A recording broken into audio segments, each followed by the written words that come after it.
नमस्कार बच्चों, विद्या भारती की ऑनलाइन क्लास में आप सभी का स्वागत है। मैं शोभा शर्मा, माध्यमिक आदर्श विद्या मंदिर पुरानी बत्ती से आज आपको कक्षा 10वीं विषय विज्ञान में पाठ 6 रासायनिक अभिक्रियाएं एवं उत्प्रेरक में रासायनिक समीकरण को समझाऊंगी। रासायनिक समीकरण किसी भी रासायनिक अभिक्रिया में पदार्थों को उनके अणुसूत्रों और प्रतीकों द्वारा प्रदर्शित किया जाता है, उसे रासायनिक समीकरण कहते हैं। देखिए, किसी भी रासायनिक अभिक्रिया में पदार्थों को अणुसूत्रों एवं प्रतीकों से प्रदर्शित किया जाता है तो उसे रासायनिक समीकरण कहते हैं।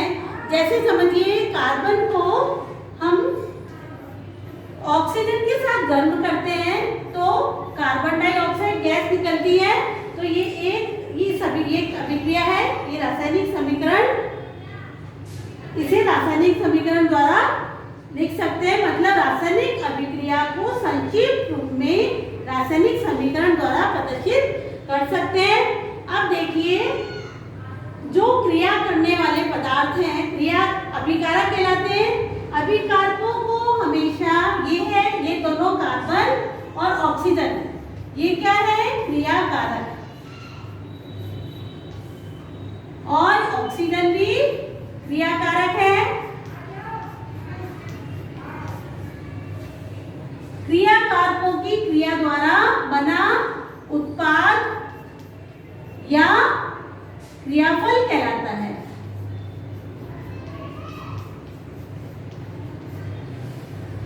तो देखिए, क्रियाकारक, क्रिया करने वाले पदार्थ क्रियाकारक कहलाते हैं।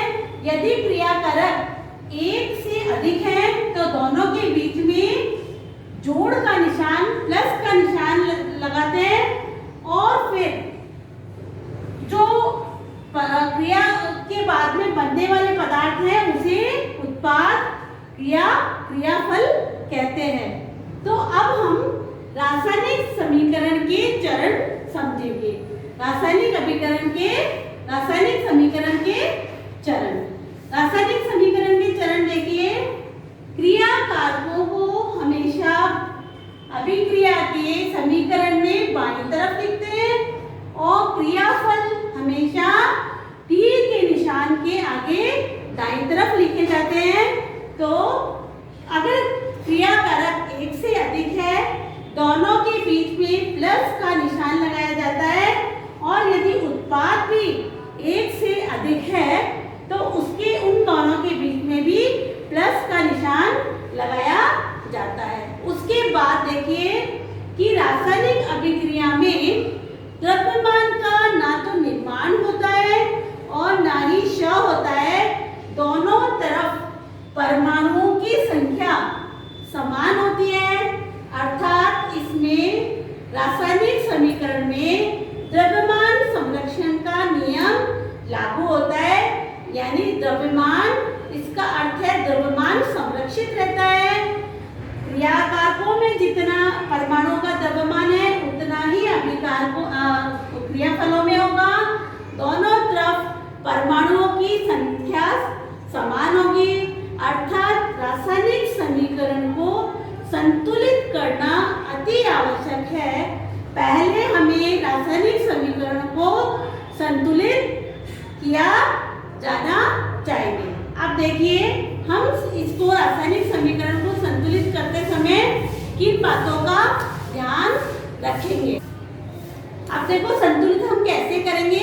सबसे पहले संतुलन को हम अणुओं की संख्या को घटा बढ़ाकर हम इस समीकरण को संतुलित करेंगे और इसे अनुमान विधि द्वारा ही संतुलित किया जा सकता है। देखिए, जैसे है C3H8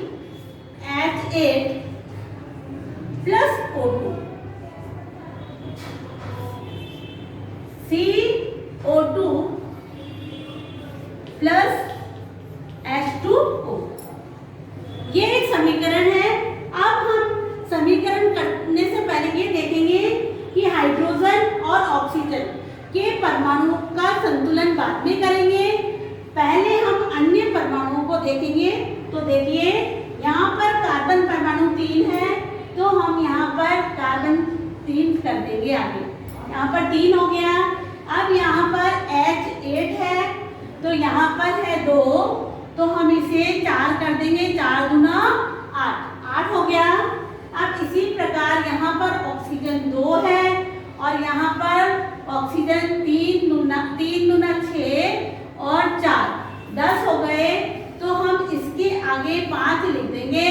ये हमारा संतुलित समीकरण संतुलित हो गया। देखिए कार्बन की संख्या 3, यहाँ भी 3, यहाँ पर 8, यहाँ भी 4 दूना 8, यहाँ पर ऑक्सीजन 10 और यहाँ पर भी 3 दूना 6 और 4 10।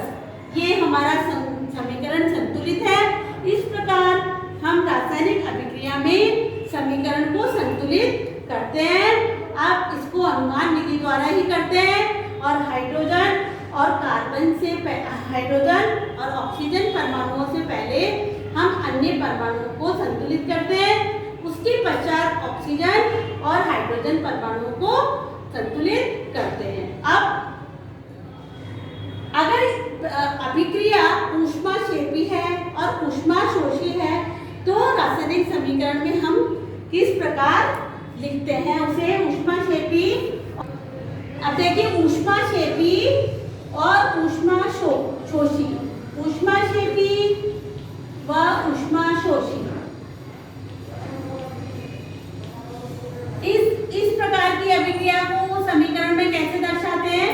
ऊष्माक्षेपी में ऊष्मा का उत्सर्जन होता है और ऊष्माशोषी अभिक्रिया में ऊष्मा का शोषण होता है, ऊष्मा काम में ली जाती है।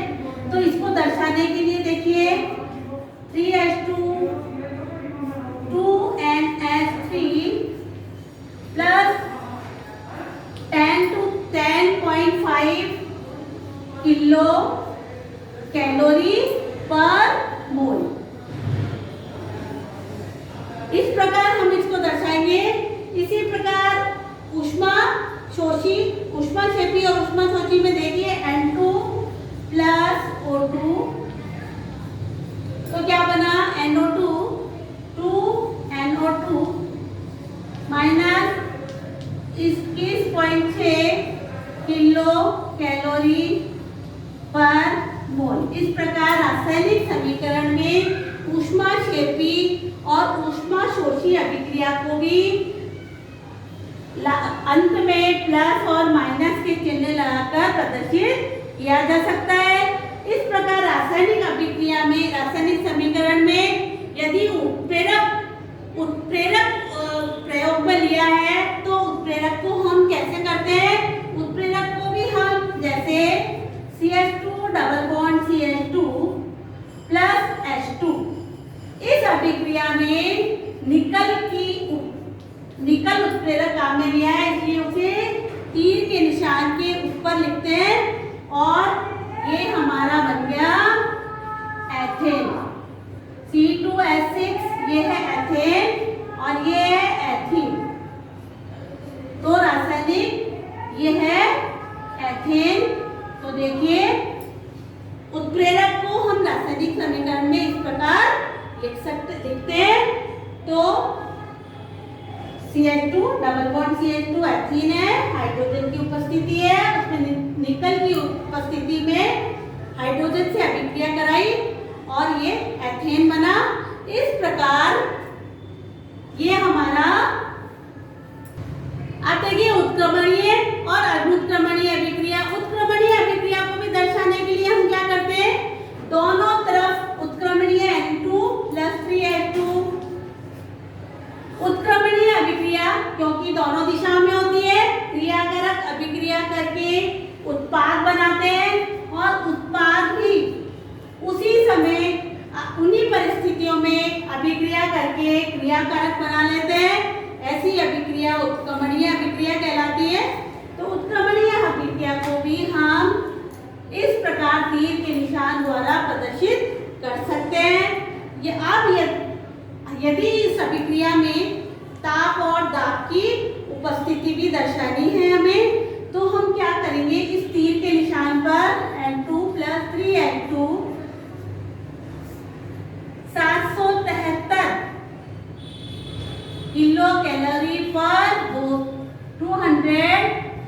एटमॉस्फेयर।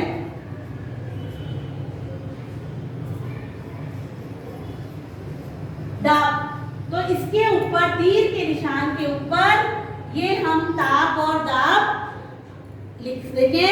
इस अभिक्रिया में संपन्न होने के लिए जितने आवश्यक ताप दाब की आवश्यकता होगी उसको दर्शाने के लिए हम तीर के निशान के ऊपर लिखेंगे। इस प्रकार संतुलन के पश्चात हम क्या करते हैं, जब संतुलित हो जाता है समीकरण, अभिकारकों और उत्पादों की भौतिक अवस्था को भी दर्शाने के लिए यदि पदार्थ ठोस है तो S और द्रव है तो L और गैस है तो G। इस प्रकार लिखेंगे जैसे C+O2 CO2, तो C कार्बन का ठोस, ये है गैस और ये है गैस, इसको इस प्रकार दर्शाएंगे। इस प्रकार ये हमने रासायनिक अभिक्रिया के चरण पढ़े, रासायनिक समीकरण के चरण समझे। आप सभी को समझ में आ गए होंगे। धन्यवाद।